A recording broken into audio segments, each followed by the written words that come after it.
Hey y'all, happy Wednesday. I hope you all have an amazing morning. I'm taking you along on my walk this morning and it is breezy, y'all. So I wanted to beat the rain. But anyway, if this is your first time tuning in to one of my videos, welcome. Thank you for tuning in. My hopes is that you feel informed, inspired, and ignited. And when you leave with hope, and you leave feeling like you landed in a safe space. So my name is Latasha Brown. I am a financial vision strategist.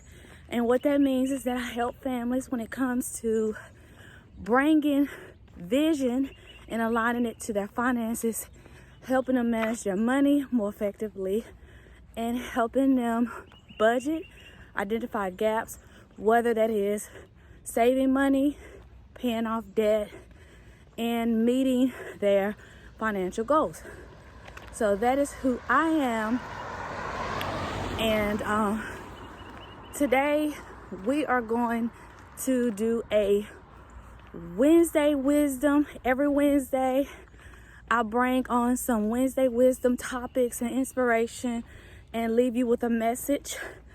And today I want to talk about, a lot of times we talk about health and wellness, financial health and wealth. And today I want to talk about a subject that is true and dear to me. And I want to talk about the parallel, the intertwine, the link between our relationship with food and money, and what that looks like when it comes to weight loss goals, healthy lifestyle, and financial goals, meeting your financial goals. So if you ever struggle with food or money or both, this video is for you. Let's get into it.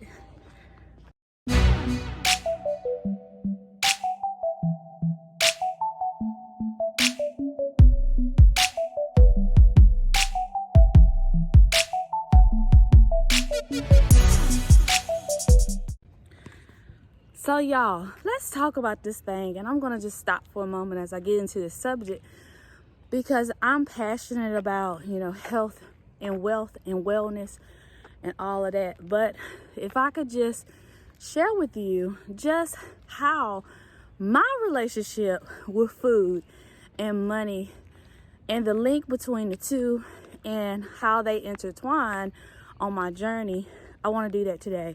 But first, if you could please like this video, subscribe to my channel, and bang on that notification bell so that you're notified when I do another video. I would greatly appreciate that.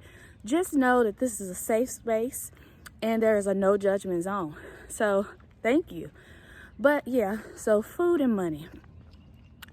Years ago, after I had my youngest, she's 6 years old. So 6 years ago, after I had her, I experienced some postpartum depression. And it was scary because I never experienced that with any of my other two children. And so I began to just work out, walk a lot, and just heavily work out, because that helped control the anxiety and it helped me sleep. And so once I started working out, I began to make healthier food choices. When it came to my food, I looked at food from a place of fear, because I didn't trust myself to take control or to look at food from, from a moderation, just really leaning into making healthier choices. And when I finally found the freedom with food and lost weight, I began to see the connection to my money and to my finances. And once I began to look at food from a place of freedom, it helped me with, my finances. So it was all about my relationship with food and money. And a lot of times it was hard. It was a struggle. And when I saw myself struggling with food, I would I limited myself from the foods that I liked. I was very restrictive. And then I would lose the weight, but then I would get so burnt out that I would find myself emotionally eating and going back to old behaviors and just saying, forget it. You know what? I can't do this. It just don't work for me. And I found that with money. I would set a financial goal and an emergency come up or unexpected come up, and I would be like, you know what? I can't win for losing. And I would go back to emotionally spending, accruing debt and all of that. And so I had to shift my relationship with both food and money because there was a link there. And today I want to share, if you are struggling with the two, I want to share 3 tips for you to consider. This is what helped me out tremendously, and I pray that it blesses you. Okay, so when it came to food and money, number 1, I had to change my language. Yes, because a lot of times it comes from us. It comes from, a place of self-esteem, limited beliefs, mindset, and our language. Our tongue has the power to heal, and it has the power to harm. And it could be very dangerous on your journey when it comes to meeting your goals. And what I found is I had to change my language. A lot of times I would say, I can't lose weight. I can't make healthier choices. I can't this. I can't that. I am not enough. I don't make enough. It was a lot. I can't meet my financial goals. I can't get out of debt. I can't get on track. And it was literally putting a damper on my journey. So we have to change our language, and we have to shift and reframe our language and start saying things that lines up to what you want to see. You can, I can. You can, I can. I can lose the weight. I can earn enough. I have enough. I am enough. I make enough to meet my financial obligations. It's all about our language. And when you start reframing your language, it's very freeing. You begin to see things shift in your life, because if your language is harmful, then guess what? That starts your belief. You start believing that. You start contributing false beliefs in your life, and then that starts to manifest in your life. When you say you can't lose the weight, anything that comes up is going to make you believe that. So we have to start reframing our language. Number 2, we have to start being realistic. We have to start being realistic. So when it comes to your relationship with food and money, your ability to lose weight and meet your financial goals, you have to be realistic. A lot of times we set unrealistic goals. I can raise my hand to that. I'm going to lose 50 pounds in 4 weeks.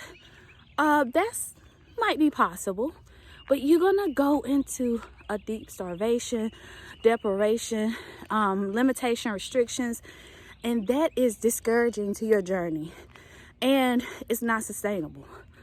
And even when it comes to our financial goals and our budget, saying that you gonna save $500 a month when that doesn't make sense with your budget, that's very discouraging. And it could be very dangerous, and it could be very, very discouraging.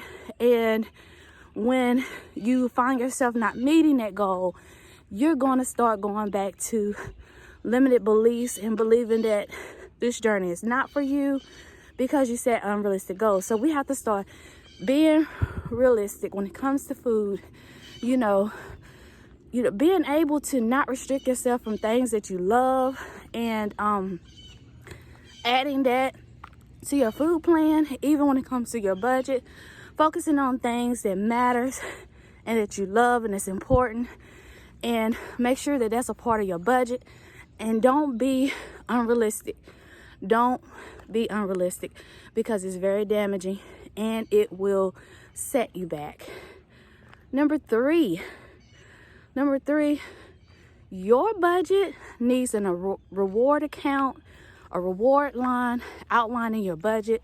Your food plan needs a treat me that lines up to your calorie intake or whatever you're using to track your food if you're tracking. But you want to be able to celebrate yourself, your wins, reward yourself, so that will give you the motivation and fuel to keep going. You know, just like your emergency fund is so important, you need to have a fund for you, a fund to do things that you love. You know, if that's, getting a manicure, pedicure, outline that in your budget and do it. Don't leave out things that you love, because then you're going to experience burnout in your journey. If you love a burger, cake, cookies, whatever that is, don't completely take that out of your intake, your food intake. Enjoy the things that you love, but in moderation, and make sure that it lines up to whatever plan that you're on. So those are the 3 tips. Number 1, your language. Shift your language, reframe your language, and be kind to yourself with your words. Number 2, you got to be realistic. Make sure you make realistic goals that you can reach. Yes, we want to stretch our abilities and challenge ourselves, but we don't want to set unrealistic goals.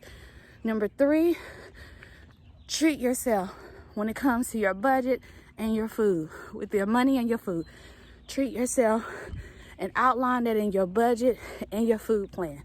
So I'm trying to get up this hill, y'all, but I hope that this was encouraging to someone. And drop a comment. Let me know if this was helpful. I'm trying to breathe, y'all. The hill is something. Let me know what your thoughts are. Let me know if you can relate. And I just want, on Wednesdays, we share wisdom. We get up close and personal. So thank you for tuning in. Love y'all. Have the most amazing Wednesday and the rest of your week. Friday, tune in. I will be dropping another topic that's going to be really, really good. You don't want to miss it. So make sure that you hit that notification bell so you won't miss out on the goods. All right, y'all. Have a great day.